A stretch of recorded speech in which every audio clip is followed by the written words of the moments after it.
Teleaula Natal. Olá, alunos. Eu sou o professor Luiz Felipe. Tenho estatura mediana em torno de 1,70 m. Estou usando calça jeans, camisa florida. Uso barba. O meu sinal é esse daqui. Configuração da mão em F, deslizando sobre a barba. Olá, eu sou a Alessandra Ferreira, professora de História.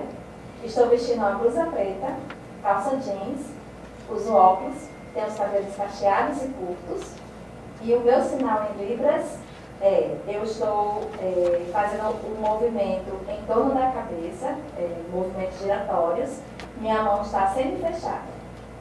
E nós estamos hoje aqui para trabalhar o acolhimento que vai tratar da semana da ditadura civil-militar no Brasil. Nós devemos saber, primeiro, qual foi o contexto histórico que correspondeu à ditadura civil-militar. Ela teve início em 1964 e se estendeu até 1985. Durante esse período, nós tivemos uma forte censura e um forte controle social por parte do governo militar. E nós vamos ver de que forma isso afetou a cultura e o cenário musical nacional. Então, nós temos como nosso segundo slide a censura musical durante a ditadura civil-militar. Entre 1964 e 1968, o regime militar não tem uma política sistematizada de repressão a artistas, estando mais preocupado em reprimir os movimentos populares, sindical operário, camponês, etc., e organizações culturais, como o Centro Popular de Cultura e a União Nacional dos Estudantes. Com a edição do AI-5, o artista engajado passou a ser foco de vigilância mais sistemática e censura mais rigorosa por parte dos governos militares. O que significa o artista engajado? É justamente aquele artista que ele se destacou nesse cenário realizando composições como músicas de protesto. O que são músicas de protesto? São letras de canções que traziam uma reflexão sobre a situação política que o Brasil estava enfrentando. Então, a resistência cultural, ela foi praticada, ela foi realizada através justamente dessa participação dos artistas engajados. Vamos ver o nosso terceiro slide? Que tipos de músicas eram censuradas? Em geral, os artistas eram censurados ao abordar nas suas composições temáticas com críticas às injustiças sociais e à falta de liberdade política do país. Para driblar a censura e conseguir que as suas músicas fossem gravadas, alguns compositores utilizavam metáforas para disfarçar as mensagens presentes nas suas letras. Outros artistas precisavam utilizar pseudônimos, como foi o caso de Chico Buarque, que adotou o codinome de Julinho de Ataí. O que significa metáfora? Metáfora é quando você utiliza uma expressão ou uma palavra tentando dizer um sentido, mas com o objetivo de traduzir outro. Ou seja, não eram palavras que tinham, digamos assim, uma objetividade. Elas tentavam transmitir uma mensagem, porém sem utilizar o termo que com certeza seria censurado. O nosso próximo slide, ele vai trazer a imagem do compositor Chico Buarque. Chico Buarque, ele destacou-se justamente nesse contexto da ditadura civil-militar por ter composto várias canções onde ele aborda justamente as canções que a gente chama de músicas de protesto. Primeiro eu vou descrever a imagem, depois eu vou descrever a legenda. Então, na imagem nós temos uma fotografia em preto e branco de Chico Buarque. Ele tem os cabelos cacheados, ele tem bigode. E nessa foto ele está bastante jovem. Abaixo da imagem nós temos Chico Buarque utilizou o pseudônimo Julinho de Adelaide para tentar fugir da censura. Então, o pseudônimo foi uma estratégia bastante utilizada pelos músicos, pelos artistas, na época da ditadura civil-militar, justamente com o propósito de burlar a lei, burlar a fiscalização, burlar a censura e o monitoramento que era exercido contra os artistas nesse período. Vamos lá para o próximo slide. O nosso quinto slide, nós temos aí a imagem do compositor Geraldo Vandré, Ele está vestindo uma blusa branca de manga comprida, ele está segurando o violão e à frente dele nós temos um microfone, ou seja, ele está executando, ele está se apresentando e abaixo da imagem de Geraldo Vandré nós temos, Geraldo Vandré foi um dos compositores mais perseguidos pela censura, por ser associado à chamada música de protesto. Ou seja, perseguido aí, ele está se referindo que Geraldo Vandré, ele era alguém bastante controlado. A censura estava o tempo todo acompanhando a produção dele justamente para ver o conteúdo que ele estava abordando nas composições e, logicamente, tinha essa preocupação de impedir que essas composições passassem a ser conhecidas pelo público. Vamos ver o nosso próximo slide? No nosso slide 6, nós temos aí um parecer emitido pelo órgão que fazia a fiscalização, ou seja, que exercia a censura. Esse parecer, ele foi registrado a partir de uma canção chamada Flor Negra, de Elton Medeiros e Cristóvão Bastos, de 1973. E a nota do censor vem explicando que a música foi vetada. O que significa isso? Que ela foi proibida de ser executada. E num dos comentários que tem abaixo da palavra vetado, explica conteúdo que permitia lembrar a situação social do negro em nossa história. Ou seja, a letra da música fazia uma explicação levando em consideração a questão do racismo. Então, não era permitido, durante a ditadura civil-militar, denunciar situações de racismo. Vamos para o nosso slide 7. Que tipos de músicas eram censuradas? Mas não eram apenas os compositores que criticavam o governo ou o país que eram censurados. A censura também atingia artistas que eram considerados ousados do ponto de vista comportamental, como Caetano Veloso e Gilberto Gil, que além de presos foram forçados ao exílio. Você sabe o que significa exílio? Exílio é quando uma pessoa é obrigada a deixar o seu país. Imagine você ter que abandonar a sua família, o seu emprego, os seus amigos, seus momentos de lazer, para ter que viver em outro país, porque dentro do seu próprio país você não é aceito pelo tipo de comportamento ou de profissão que você exerce. Foi mais ou menos isso que aconteceu durante o contexto da ditadura civil-militar. No nosso 8º slide, nós temos aí a imagem preto e branco de Gilberto Gil e Caetano Veloso. E justamente a imagem, a fotografia, está mostrando o período que eles permaneceram em Londres, no exílio. Isso significa o quê? Que foi o período que eles estavam longe do Brasil, foi o período que eles foram obrigados a viver em outro país. Que tipos de músicas eram censuradas? Continuando, né, do conteúdo do slide anterior, outros artistas populares e menos intelectualizados que produziam músicas com temáticas que abordavam relacionamentos e desilusões amorosas, também foram censurados. Foi o caso de Aldair José, que compôs uma música cuja letra ia contra uma campanha de controle de natalidade do governo militar. Você sabe o que significa natalidade? Natalidade é um controle justamente para impedir um alto número de nascimentos dentro de um país, ou seja, para impedir uma reprodução familiar acima do normal. E aí esse compositor, Aldair José, né, compôs uma letra de música que a gente vai ver agora, e vocês vão entender por que ele foi censurado. Uma vida só, Aldair José. Já nem sei há quanto tempo nossa vida é uma vida só, e nada mais. Nossos dias vão passando e você sempre deixando tudo para depois. Todo dia a gente ama, mas você não quer deixar nascer o fruto desse amor.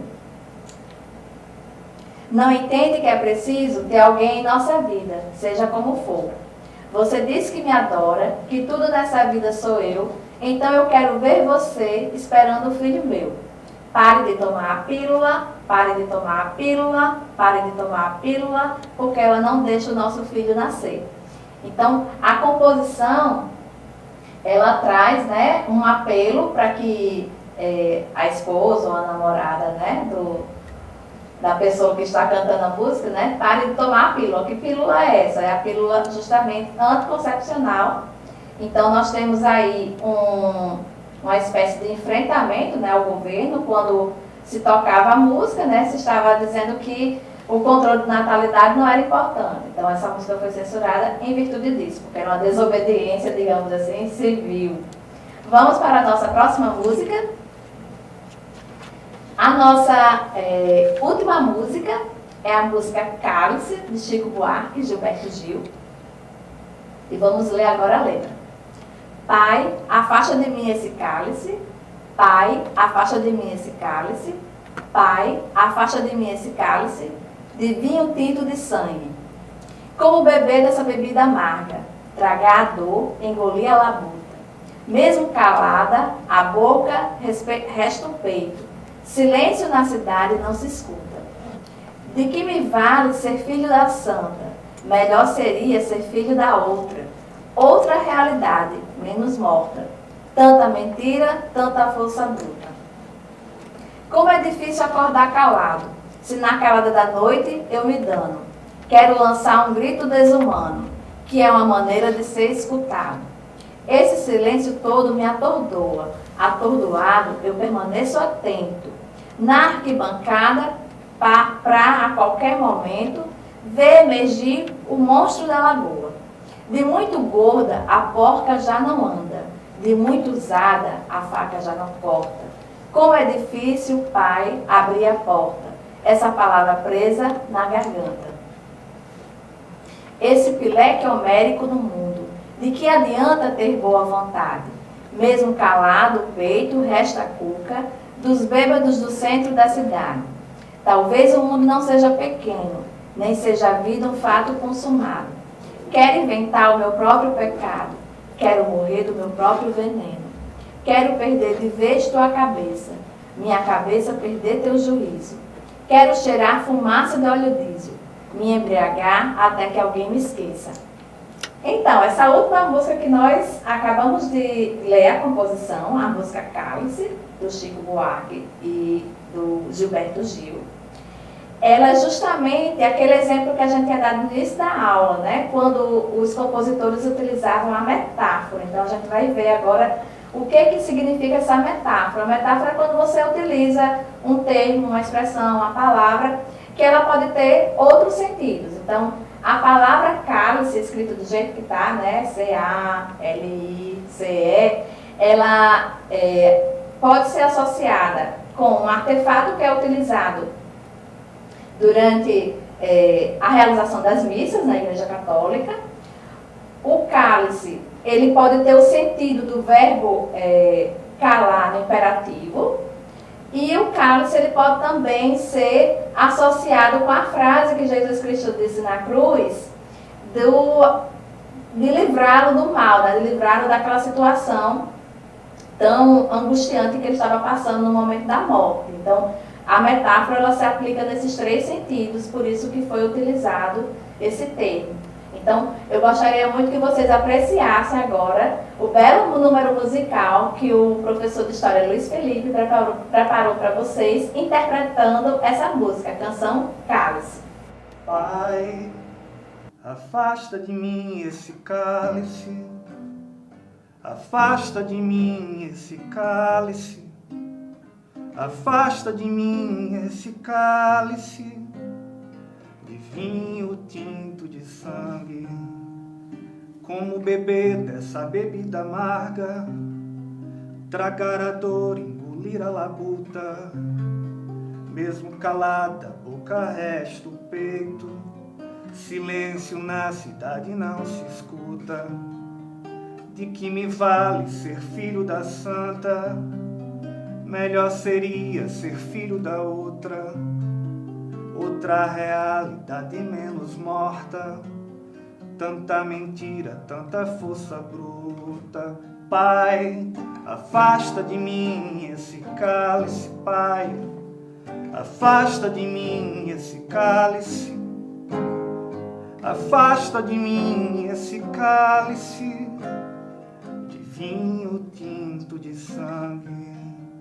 Como é difícil acordar calado, se na calada da noite eu me dano. Quero lançar um grito desumano, que é uma maneira de ser escutado.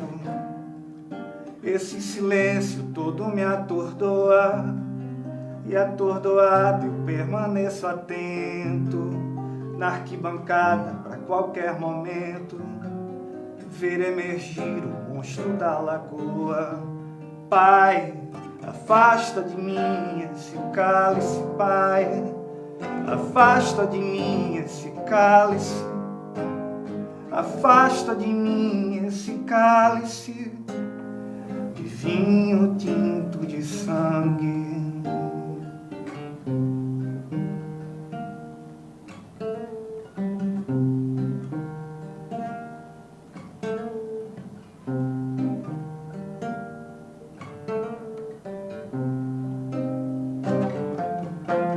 De muito gorda a porca já não anda, de muito usada a faca já não corta. Como é difícil, Pai, abrir a porta, essa palavra presa na garganta. Esse pileque homérico no mundo, de que adianta ter boa vontade? Mesmo calada, tu resta a cuca dos bêbados do centro da cidade. Pai, afasta de mim esse cálice, Pai, afasta de mim esse cálice, afasta de mim esse cálice de vinho tinto de sangue. Talvez o mundo não seja pequeno, nem seja a vida um fato consumado. Quero inventar o meu próprio pecado, quero morrer do meu próprio veneno. Quero perder do vez tua cabeça, minha cabeça perder teu juízo. Quero cheirar fumaça de óleo diesel, me embriagar até que alguém me esqueça. Pai, afasta de mim esse cálice, Pai, afasta de mim esse cálice, afasta de mim esse cálice de vinho tinto de Pai, afasta de mim esse cálice, Pai, afasta de mim esse cálice, afasta de mim esse cálice de vinho tinto de sangue.